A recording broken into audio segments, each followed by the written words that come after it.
विद्यार्थी मित्रों, प्रकरण 6 उष्मागतिशास्त्र जेना लेक्चर नंबर 13 ની અંદર આજે આપણે હવે ચર્ચા કરીશું લેટિસ એન્થાલ્પી। આના અગાઉના લેક્ચરોમાં આપણે અલગ-અલગ પ્રકારની જે એન્થાલ્પી હતી તો અલગ-અલગ પ્રકારની એન્થાલ્પીઓના પ્રકાર વિશે જે અલગ-અલગ એના દાખલા કરવા માટેની ઉપયોગીતા હતી તેના વિશેની આપણે વાત કરી ગયા હતા। तो आज આપણે જોવાનું છે તેની અંદર લેટિસ એન્થાલ્પી વિશેની માહિતી। લેટિસ એન્થાલ્પી અગાઉ બધામાં જેવી રીતે આપણે 1 મોલ માટે વ્યાખ્યા આપતા હતા તેવી જ રીતે જો જોઈએ તો આયનીય સંયોજનો ખાસ કરીને લેટિસ એન્થાલ્પી આપણે આયનીય સંયોજનો હતા તેના માટે વાત કરેલી હતી। તો આયનીય સંયોજનો 1 મોલ તેના આયનોમાં વાયુમય અવસ્થામાં વિયોજન પામે ત્યારે થતો એન્થાલ્પી ફેરફાર છે। એટલે અહીંયા લેટિસ એન્થાલ્પી એ ક્યારે એન્થાલ્પી ફેરફાર ગણવામાં આવતો હતો તો જ્યારે આયનીય સંયોજનો હશે આયનીય સંયોજનોનો જે 1 મોલ હશે આ 1 મોલ વાયુમય અવસ્થામાં કહીએ જેના આયનો હશે આ આયનો 1 મોલ વાયુમય અવસ્થામાં વિયોજન પામે એ વખતે થતો એન્થાલ્પી ફેરફાર જેને કહેવામાં આવે છે લેટિસ એન્થાલ્પી। दाखला तरीके આપણે ઉદાહરણ લઈએ સોડિયમ ક્લોરાઇડ જે આયનીય સંયોજનનું ઉદાહરણ છે। તો સોડિયમ ક્લોરાઇડ માં રહેલા આયનો Na+ અને Cl- તો Na+ અને Cl- જે કહીએ એ આયનો વાયુમય અવસ્થામાં વિયોજન પામશે એ વખતે થતો જે એન્થાલ્પી ફેરફાર હતો તેને કહેવામાં આવતું હતું લેટિસ એન્થાલ્પી ફેરફાર। એટલે દાખલા તરીકે આપણે ઉદાહરણ લઈએ NaCl સોલિડ सोडियम क्लोराइड आयनीय पदार्थનું સારામાં સારું ઉદાહરણ। તો આવા 1 મોલ NaCl એટલે કે આયનીય સંયોજન જે હતું એનો આપણે અહીંયા 1 મોલ લીધો। હવે આ આયનીય સંયોજન હશે એનો જેનો આપણે 1 મોલ લીધો છે તે એના આયનોમાં એટલે NaCl માં આપણે કહીએ તો આયનો Na+ અને Cl- હતા। તો આ Na+ અને Cl- જે વાયુ અવસ્થામાં આપણે કહીએ વાયુ અવસ્થામાં વિયોજન પામ્યા એ વખતનો જે થતો એન્થાલ્પી ફેરફાર હશે એ એન્થાલ્પી ફેરફારને કહેવામાં આવતું હતું ડેલ્ટા H લેટિસ એન્થાલ્પી ફેરફાર। અને NaCl માટે કહીએ તો 1 મોલ NaCl લીધેલું હશે તેમાંથી Na+ અને Cl- વાયુમય જે આપણે લીધેલા છે એમાંથી એના આયનોમાં રૂપાંતર પામશે એ વખતેનો જે લેટિસ એન્થાલ્પી ફેરફાર હશે +788 કિલોજૂલ મોલ ઇનવર્સ। આટલું જે મૂલ્ય કહીએ તો આટલું મૂલ્ય NaCl સંયોજનની લેટિસ એન્થાલ્પીનું હતું।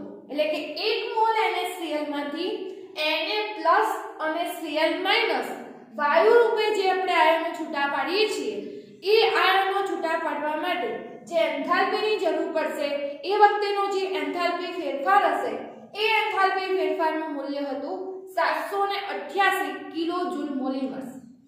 હવે અહીંયા આપણે વાત કરીએ તો આયનીય સંયોજનો માટેનો જે આ લેટિસ એન્થાલ્પી ફેરફાર છે જે લેટિસ એન્થાલ્પી ફેરફારની ગણતરી કરવી હશે તો એ આપણે સીધી રીતે ગણી શકતા નથી।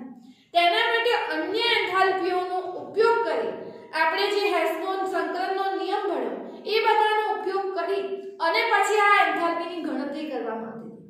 એટલે કોઈ પણ આયનીય સંયોજન માટે કેવું હોય તો આ આયનીય સંયોજન માટે એની જે લેટિસ એન્થાલ્પી હતી એ લેટિસ એન્થાલ્પી આપણે સીધી રીતે ગણી શકતા નથી। આડકતરી રીતે અન્ય જે બધી એન્થાલ્પીઓના મૂલ્યો જાણતા હતા તેનો ઉપયોગ કરી અને એન્થાલ્પી ગણવામાં આવતી હતી। આપણે અહીંયા ઉદાહરણ જોઈશું NaCl ની જે આપણે લેટિસ એન્થાલ્પી ગણી કે NaCl 1 મોલ આયનીય સંયોજન હતું એમાંથી જે આપણે Na+ અને Cl- આ જે આયનોમાં આપણે રૂપાંતરિત કર્યું એ વખતેનો જે એન્થાલ્પી ફેરફાર આપણે પ્લસમાં મૂલ્ય જે 788 કિલોજૂલ મોલ ઇનવર્સ લાવ્યું એની ગણતરી કઈ રીતે કરવામાં આવતી હતી તે આપણે ઉદાહરણ સહિત સમજીશું। જે બોર્ન-હેબર ચક્ર તેના તરીકે પણ અહીંયા ઓળખાય છે। આપણને એક્ઝામની અંદર બોર્ન-હેબર ચક્ર વિશે સમજાવો આ રીતનો પણ પ્રશ્ન અહીંયા પૂછી શકાય છે।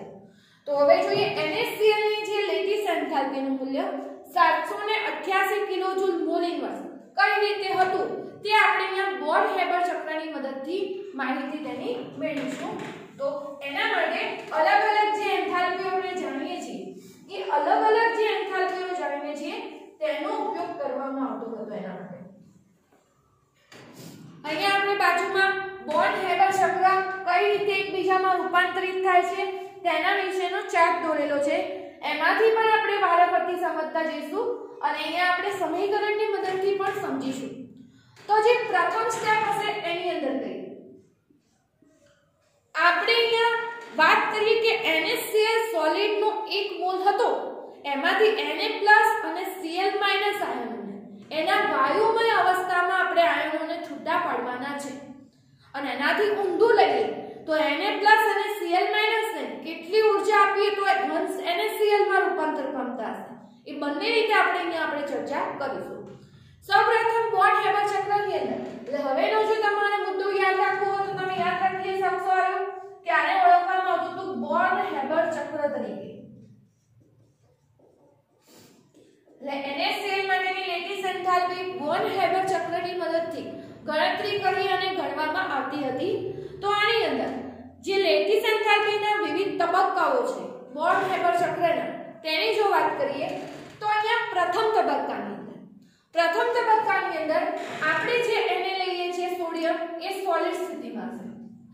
તો સોડિયમ સોલિડ સ્થિતિમાંથી પહેલા ફેરવાશે ઘન સ્થિતિમાં ઘનમાંથી વાયુ સ્થિતિમાં. એટલે કે સોડિયમ સોલિડ સ્થિતિમાં તો એમાંથી સોડિયમ વાયુમય સ્થિતિમાં ફેરવાશે. આપણે સૌ જાણીએ છીએ ઘનમાંથી સીધું વાયુમાં રૂપાંતર થતું હોય તો અહીંયા કઈ ઘટના ઘટતી હશે ઊર્ધ્વપાતનની ઘટના ઘટે છે. એટલે કે અહીંયા સોડિયમ ધાતુનું આપણે શું કર્યું કહેવાશે ઊર્ધ્વીકરણ. એટલે અહીંયા ઊર્ધ્વપાતન થાય છે. ઊર્ધ્વપાતન થતું હશે તો અહીંયા સંકળાતી એન્થાલ્પી હશે ઊર્ધ્વપાતન એન્થાલ્પી. એટલે Na સોલિડ અહીંયા સોડિયમ ધાતુનું શું થશે ઊર્ધ્વીકરણ. સોડિયમ ધાતુનું ઊર્ધ્વીકરણ મતલબ કે ઊર્ધ્વપાતન. ઘનમાંથી જ્યારે વાયુમાં સીધું રૂપાંતર થાય તો ઘનમાંથી વાયુમાં રૂપાંતર થવાની આ ઘટના હતી તે ઊર્ધ્વપાતન તરીકે ઓળખાતી હતી અને એના સાથે ઊર્ધ્વપાતન એન્થાલ્પી સંકળાયેલી. સોડિયમ સોલિડમાંથી સોડિયમ ગેસમાં ફેરવા માટેની જે ઊર્ધ્વપાતન એન્થાલ્પી કહીએ આપણે ΔH ઊર્ધ્વપાતન કહેવાતી હતી સબમિશન. અને ΔH સબમિશન ઊર્ધ્વપાતન એન્થાલ્પીનું મૂલ્ય હતું +108.4 કિલોજૂલ મોલ ઇન્વર્સ. અહીંયા દરેક એન્થાલ્પીમાં એકમમાં આવશે કિલોજૂલ મોલ ઇન્વર્સ, પરંતુ આટલી +108.4 કિલોજૂલ મોલ ઇન્વર્સ જેટલી ઊર્જા આપવામાં આવશે ત્યારે એની અંદર સોડિયમ સોલિડમાંથી સોડિયમ શેમાં ફેરવાશે વાયુમય સ્થિતિમાં. હવે અહીંયા સાથે આપણે બોર્ન હેબર ચક્રમાં પણ સમજતા જઈએ કે આપણે કેટલેથી શરૂઆત કરીએ છીએ. તો અહીંયા સૌપ્રથમ આપણે જે NaCl નું જે નિર્માણ થાય છે એનાથી જો વાત કરીએ તો Na સોલિડ લીધું +1/2 Cl2 ગેસ. એટલે કે અહીંયા આપણે Cl2 ગેસ જ લઈએ છીએ કારણ કે ક્લોરીન હશે હંમેશા દ્વિઅણુ રૂપે જ મળતો હોય. એટલે આપણે એક જ જો ક્લોરીન લેવો હોય તો અહીંયા આગળ સાનું ચિહ્ન 1/2 કરવામાં આવ્યું. 1/2 એટલે 2 કેન્સલ. એટલે ક્લોરીનનો તમે એક જ પરમાણુ લીધો છે એના માટેની જો ગણતરી કેવી હોય તો કહી શકીએ. એટલે આપણે અહીંયા પ્રથમ સ્ટાર્ટિંગ કેટલીથી કરીએ છીએ બોર્ન હેબર ચક્રનું તે આપણને પહેલા ખ્યાલ હોવો જોઈએ. 1 મોલ સોડિયમનો જે ઘન સ્થિતિમાં એની પ્રમાણિત સ્થિતિ હતો અને જે ક્લોરીન કહીએ ક્લોરીન દ્વિઅણુ રૂપે એની વાયુ સ્થિતિમાં હશે. પણ અહીંયા એક જ પરમાણુની જરૂર છે એટલે આપણે 1/2 Cl2. હવે પ્રથમ Na સોલિડમાંથી શેમાં ફેરવાશે Na ગેસમાં. Na સોલિડમાંથી Na ગેસમાં ફેરવાય છે એટલે અહીંયા જે એન્થાલ્પી સંકળાતી હશે ΔH સબમિશન. કારણ કે અહીંયા આપણે શું કર્યું ઊર્ધ્વપાતન કર્યું માટે. અને એ એન્થાલ્પીનું મૂલ્ય +108.4 કિલોજૂલ મોલ ઇન્વર્સ હતું. અહીંયા હાલ આપણે 1/2 Cl2 ગેસનું અણુ જેમ હતો એમનો એમ જ રાખીશું. એટલે પહેલું તો Na ગેસમાં ફેરવાઈ ગયું. હવે બીજા તબક્કાની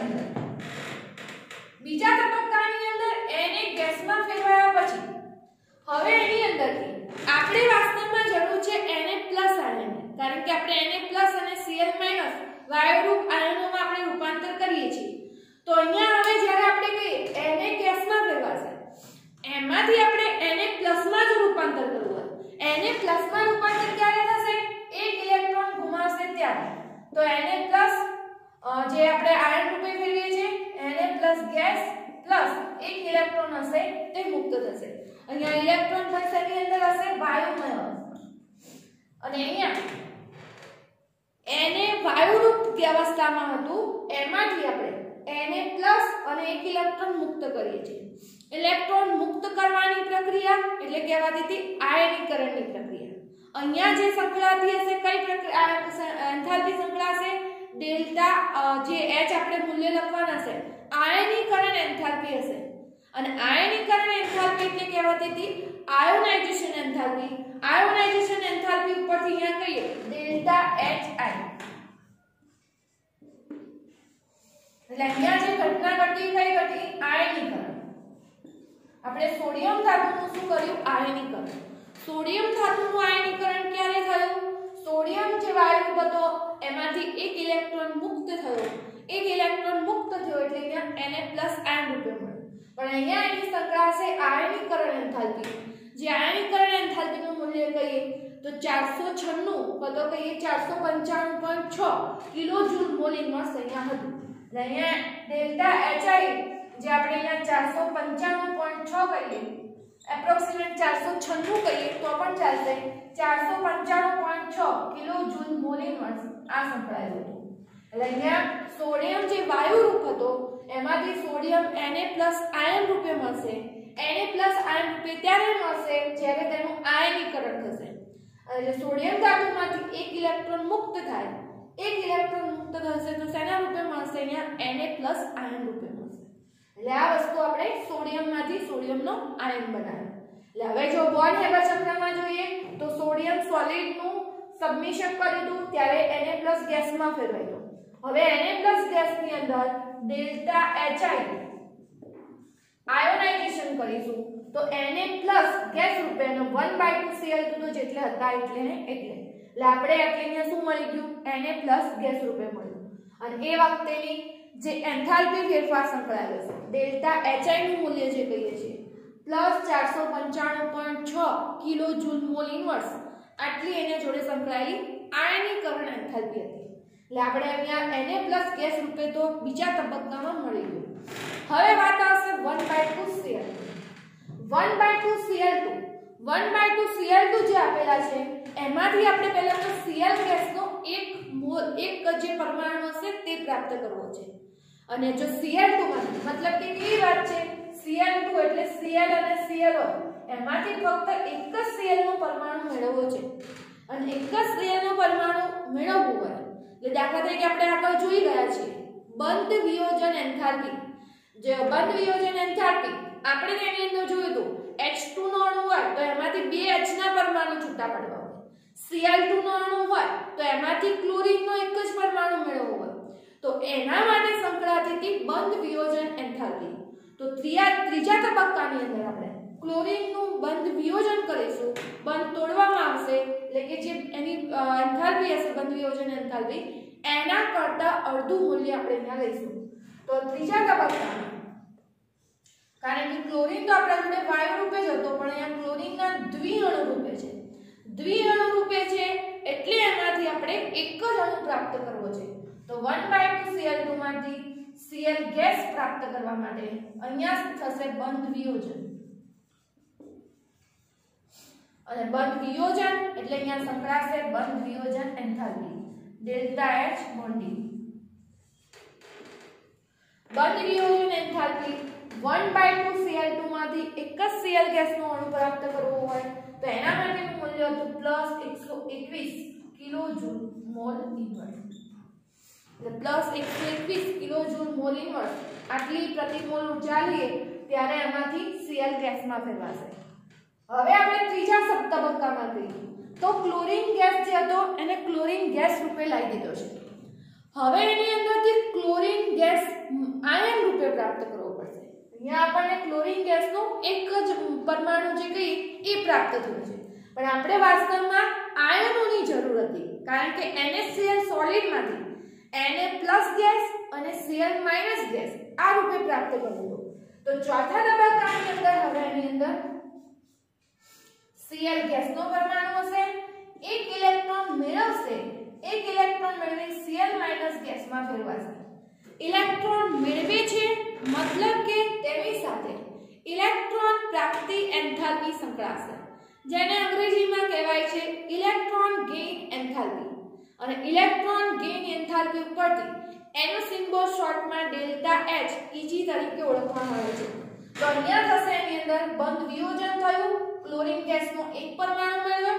આ ક્લોરીન ગેસનો એક પરમાણુ એક ઇલેક્ટ્રોન મેળવી Cl- ગેસમાં ફેરવાશે.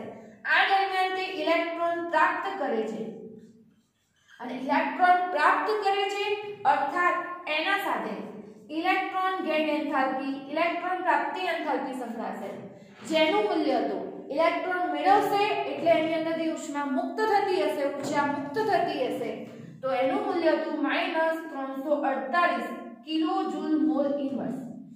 આ રીતે એના જોડે ઇલેક્ટ્રોન ગેઇન એન્થાલ્પી કહીએ -348 કિલોજૂલ મોલ ઇન્વર્સ આ સંકળાશે. આ એનો ચોથો તબક્કો થયો. એટલે કે આ રીતે આપણે જે ક્લોરીન ગેસ મળેલો હતો આ ક્લોરીન ગેસ ઇલેક્ટ્રોન પ્રાપ્ત કરશે એટલે delta H standard Eg electron gain enthalpy કહેવાશે. અહીંયા જેનું વિયોજન થયું હતું વિયોજન ડેલ્ટા H બોન્ડિંગ જે બોન્ડ વિયોજન એન્થાલ્પી હતી તે અહીંયા સંકળાતી હતી. હવે આપણા જોડે કહીએ તો Na+ જે કહીએ ગેસ રૂપે પ્રાપ્ત છે, Cl- ગેસ રૂપે પ્રાપ્ત છે. Na+ ગેસ અને Cl- ગેસ બંને ભેગા થઈ અને પાંચમા તબક્કામાં કહીએ તો શું બનાવતા હશે? NaCl સોલિડ બનાવતા હશે. એટલે જેનો પાંચમો તબક્કો હશે એ પાંચમો તબક્કો જો આપણે અહીંયા લખવું હોય તો આ બોર્ન-હેબર ચક્રનો ચોથો તબક્કો અને પાંચમા તબક્કામાં આપણે કહીએ તો Na+ ગેસ પ્રાપ્ત થઈ ગયું, Cl- ગેસ પ્રાપ્ત થઈ ગયું અને બંને ભેગા થઈને બનાવતા હશે NaCl સોલિડ. અને આ વખતે જે એન્થાલ્પી સંકળાતી હશે તે કહેવાશે લેટિસ એન્થાલ્પી. પણ આ લેટિસ એન્થાલ્પી આ બધાનું સંકલન કરી અને પછી આપણને પ્રાપ્ત થતી હશે. એટલે આ રીતે આપણે એની અંદર આખી વસ્તુ સમજવાની હોય છે. ફરીથી એકવાર બોર્ન-હેબર ચક્રની મદદથી સમજી લઈએ અને આ સમીકરણ પણ તમારે તબક્કા વાઇઝ જે કહીએ છૂટા પાડી અને લખવાના રહેતા હોય છે. સ્ટાર્ટિંગ કર્યું હતું આપણે Na સોલિડ લીધો તો 1/2 Cl2 ગેસ રૂપે લીધો હતો. આ આપણને એની પ્રમાણિત અવસ્થાએ ક્લોરીન દ્વિઅણુ રૂપે, સોડિયમ ધાતુ સોલિડ રૂપે મળી આવે છે. પ્રથમ સ્ટેપમાં પ્રથમ આપણે સોડિયમ ધાતુને Na+ ગેસમાં ફેરવાય એ બે તબક્કા લઈએ છીએ. બીજા બે તબક્કામાં Cl2 ગેસ હશે એ Cl- ગેસમાં ફેરવાય એ તબક્કા લઈએ છીએ. એટલે બે તબક્કા સોડિયમના, બે તબક્કા Cl2 ના લખવાના કમ્બાઈન બધા ભેગા અને છેલ્લે પાંચમા તબક્કામાં Na+ ગેસ અને Cl- ગેસ મળી જશે એ જોડાઈને બનાવશે NaCl. તો હવે જો NaCl solid Na solid 1/2 Cl2 gas લીધેલો. Na સોલિડ હતું એનું આપણે પ્રથમ ઉર્ધ્વપાતન કર્યું એટલે ડેલ્ટા H સબમિશન ઉર્ધ્વપાતન એન્થાલ્પી અને ઉર્ધ્વપાતન થયું એટલે ઘનમાંથી સીધું વાયુમાં ફેરવાયું. Cl2 નો જેમ હતો એમનો એમ હતું પણ ઉર્ધ્વપાતન એન્થાલ્પીનું મૂલ્ય આવશે +108.4 કિલોજૂલ મોલ. ઉર્ધ્વપાતન થઈ ગયું વાયુ રૂપમાં આવી ગયું. વાયુ રૂપમાંથી Na+ આયન રૂપે લાવો તો Na+ આયન રૂપે લાવો તો એમાંથી એક ઇલેક્ટ્રોન મુક્ત કરવો પડે. એક ઇલેક્ટ્રોન મુક્ત થશે તો આયનીકરણ એન્થાલ્પી સંકળાશે જે કહેવાશે ડેલ્ટા H આયોનાઇઝેશન એન્થાલ્પી. એટલે Na+ ગેસમાં 1/2 Cl2 અહીંયા એમનું એમ 1/2 Cl2 1/2 Cl એટલે Na+ ગેસમાં એક Na+ નો આયન આવી ગયો. હવે વાત કરવાની હશે Cl2 ની. આપણા જોડે Cl2 ના બે પરમાણુ હતા. એક જ પરમાણુ જોઈતો હોય તો બંધનું વિયોજન કરવું પડે. બંધ વિયોજન એન્થાલ્પી સંકળાશે. તો 1/2 Cl2 માંથી delta H bonding 121 kilojoule mole inverse તો Cl ગેસમાં ફેરવાશે. હજી Cl ગેસમાં ફેરવાય છે પણ Cl- આયન નથી મળેલો કારણ કે આપણે Na+ ગેસ Cl- ગેસની જરૂર છે. તો Cl ગેસની અંદર ઇલેક્ટ્રોન ઉમેરવામાં આવશે. ઇલેક્ટ્રોન ગેઇન એન્થાલ્પી એટલે કે Cl ગેસ એક ઇલેક્ટ્રોન પ્રાપ્ત કરશે. Cl- ગેસ -348 કિલોજૂલ મોલ ઇન્વર્સ ઊર્જા મુક્ત થતી હશે અને આ કહેવાશે ઇલેક્ટ્રોન પ્રાપ્તિ એન્થાલ્પી. અને હવે આપણને આ રીતે પ્રાપ્ત થઈ ગયું Na+ gas Cl- gas delta H એ થશે એનું combine delta H lattice enthalpy. એટલે આ રીતે આપણું ચક્ર આપણને મળે છે. અને જો એનાથી Na સોલિડ અને 1/2 Cl2 ગેસ એની જ અવસ્થામાં લઈ અને આપણે NaCl સોલિડ બનાવ્યું હોય તો એના જોડે સંકળાતી તેની સર્જન enthalpy delta HF formation enthalpy. અને આ વસ્તુ બનવામાં 411.2 કિલોજૂલ મોલ ઇન્વર્સ જેટલી ઊર્જા ખર્ચાતી. તો મહત્વના 5 તબક્કા અહીંયા ખાસ ધ્યાનથી તૈયાર કરવા. બોટ હેબર ચક્ર પૂછાય છે તો ચક્ર એની અંદર દોરવાનું રહેશે. હવે આપણે એની અંદર કરીશું જેનો સરવાળો થઈ અને 788 કિલોજૂલ મોલ ઇન્વર્સ મૂલ્ય કઈ રીતે પ્રાપ્ત થયું એના વિશે.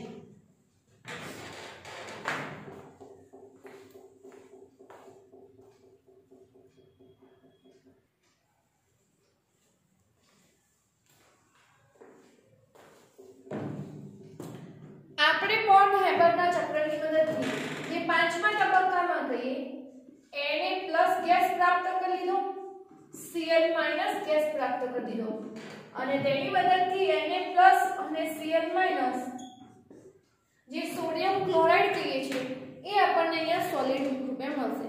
અને તેના સાથે એટલે કે Na+ ગેસ પ્રાપ્ત કર્યો, Cl- ગેસ પ્રાપ્ત કર્યો, તેના સાથે જે સંકળાશે તે એની લેટાઇસ એન્થાલ્પી હશે. હવે આપણે ગણતરી કરીએ lattice એન્થાલ્પીની delta H standard lattice enthalpy.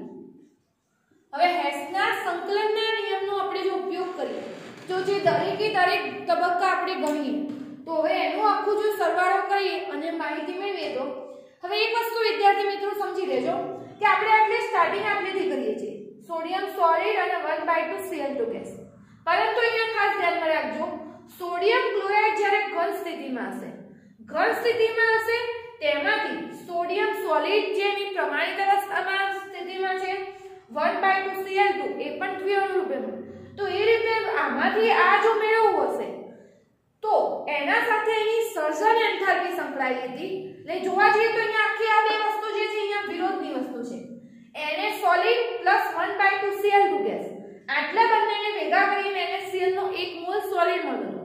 પણ એ વખતે એની જે સર્જન એન્થાલ્પી કેમ કે જે સ્થિતિમાં છે એ વખતની એની અવસ્થા તો એ સંકળાતી હતી એ વખતે ઊર્જા એટલી મુક્ત થતી હતી એન્થાલ્પી ફેરફાર એની સર્જન એન્થાલ્પી ફેરફાર હતો -411.2 કિલોજૂલ. પરંતુ ઊંધું Na સોલિડનો 1 મોલ અને 1/2 Cl2 એક અણુ રૂપે જો છૂટા પડવા હોય તો આટલી ઊર્જા એમાં શું કરવી પડશે આપવી પડશે. Na સોલિડ અને 1/2 Cl2 ગેસમાંથી NaCl બનશે આમ તો આટલી એન્થાલ્પી ફેરફાર અહીંયા મુક્ત થતી હશે એટલે માઈનસ છે. પણ Na સોલિડમાંથી જ્યારે 1 મોલ આમાંથી NaCl માંથી 1 Na સોલિડ અને Cl સોલિડમાંથી 1/2 Cl2 ગેસ પ્રાપ્ત. તો આનાથી પ્લસ ઊંધી ઊર્જા એટલે ચિહ્ન અહીંયા બદલાઈ જશે. કેટલી વેલી ઊર્જા સંકળાશે પ્લસ 411.2 કિલોજૂલ મોલ ઇન્વર્સ. અહીંયા એકમ આપણે લખતા નથી બધાનું કિલોજૂલ મોલ ઇન્વર્સ પ્લસ હવે Na સોલિડમાંથી Na+ ગેસ બન્યો એ વખતે કેટલી એન્થાલ્પી સંકળાય 108.4 કિલોજૂલ. Na+ ગેસમાંથી Na ગેસ બન્યો અહીંયા પ્લસ આનું કરેલું છે Na ગેસમાંથી Na+ ગેસ 495.6 એટલે 496 આપણે એપ્રોક્સિમેટ લઈએ કિલોજૂલ મોલ ઇન્વર્સ.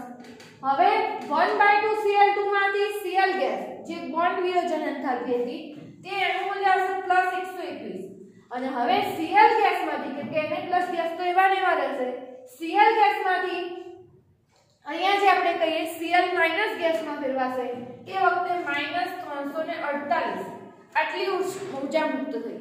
તો બધાના એકમ કિલોજૂલ મોલ ઇન્વર્સ કહીએ અને આનું જો તમે સાદું રૂપ આપતા આપણને ડેલ્ટા H સ્ટાન્ડર્ડ જે લેટાઇસ એન્થાલ્પીનું મૂલ્ય મળતું હતું આ લેટાઇસ એન્થાલ્પી બનતી હતી +788 કિલોજૂલ મોલ ઇન્વર્સ.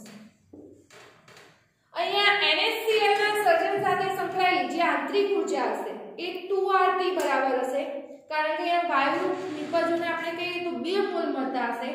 બીજી એક ગણતરી કહીએ એની જે આપણે દ્રાવણની એન્થાલ્પી હશે ડેલ્ટા H સોલ્યુશન તો આપણે ડેલ્ટા H સોલ્યુશન માટે અહીંયા ભણી આવ્યા delta H lattice enthalpy plus delta H lattice enthalpy લીધા હતા અને અહીંયા બીજી લેતા હતા એની હાઇડ્રેશન એન્થાલ્પી એટલે કે જ્યારે એનું હાઇડ્રેશન થશે એ વખતે સંકળાયેલી એન્થાલ્પી. હવે અહીંયા સોલ્યુશનની એન્થાલ્પી જો NaCl માટે ગણવી હોય તો અહીંયા એનું મૂલ્ય હતું પ્લસ 788 કિલોજૂલ મોલ ઇનવર્સ. એટલે આપણે સોલ્યુશન એન્થાલ્પી માટે આ ભણી ગયા છીએ કે લેટાઇસ એન્થાલ્પી વત્તા એને શું કરતા હતા હાઇડ્રેશન માટેની જે એન્થાલ્પી હતી એ મૂલ્ય અહીંયા લેતા હતા. હવે NaCl ની લેટાઇસ એન્થાલ્પી જે કહીએ એનું મૂલ્ય આપણે જાણીએ છીએ 788 કિલોજૂલ. એટલે આ મૂલ્ય હતું પ્લસ 788 કિલોજૂલ મોલ ઇનવર્સ અને જે એની હાઇડ્રેશન એન્થાલ્પી હતી NaCl માહિતી મેળવી અને એમાંથી લીધેલી છે 784 કિલોજૂલ મોલ ઇનવર્સ. એટલે કે 788 - 784 પ્લસ 4 કિલોજૂલ મોલ ઇનવર્સ. અહીંયા NaCl નું જે સોલ્યુશન બનશે એ વખતે જેની દ્રાવણની એન્થાલ્પી સંકળાશે એ 4 કિલોજૂલ મોલ ઇનવર્સ જેટલી હશે. એટલે કે ઘણું ઓછું મૂલ્ય હતું. તો આ આપણે આખો આજનો જે થિયરી જોઈ બોર્ન હેબર ચક્રની સમજૂતી આપો. તો બોર્ન હેબર ચક્રની મદદથી આપણે NaCl ની જે લેટાઇસ એન્થાલ્પી હતી એની ગણતરી કરીએ છીએ કે NaCl માંથી Na+ ગેસ અને Cl- ગેસ છૂટા પાડવા હોય તો 788 કિલોજૂલ મોલ ઇનવર્સ જેટલી તમારે એની અંદર ઊર્જા પૂરી પાડવી પડે. એ વખતે જે લેટિસ એન્થાલ્પી હશે એટલી એના સાથે સંકળાયેલી હશે. તો મહત્વનો પ્રશ્ન, ઘણી બધી એન્થાલ્પીઓ જે આપણે ઉષ્માગતિશાસ્ત્રમાં જોઈએ છીએ એની અંદર જે આપણે સ્ટાર્ટિંગમાં આપણે ચર્ચા કરેલી જે પરમાણુના બંધને બનતા હતા એ ખરેખર અહીંયા ઉષ્માગતિશાસ્ત્રના મુદ્દાઓ છે તેની સાથે અહીંયા સાંકળીએ છીએ. પ્રશ્ન આખો જો તમે વ્યવસ્થિત સમજી અને આટલેથી શરૂઆત કરીને આ રીતે યાદ રાખશો તો કમ્પ્લીટ બોર્ન હેબર ચક્ર તમને યાદ રહેશે. અને આ પ્રશ્ન તમારે બોર્ન હેબર ચક્ર વિશે સમજાવો એ રીતનો થિયરીનો આખો પ્રશ્ન ચોપડાની અંદર તમારે વ્યવસ્થિત લખી દેવું.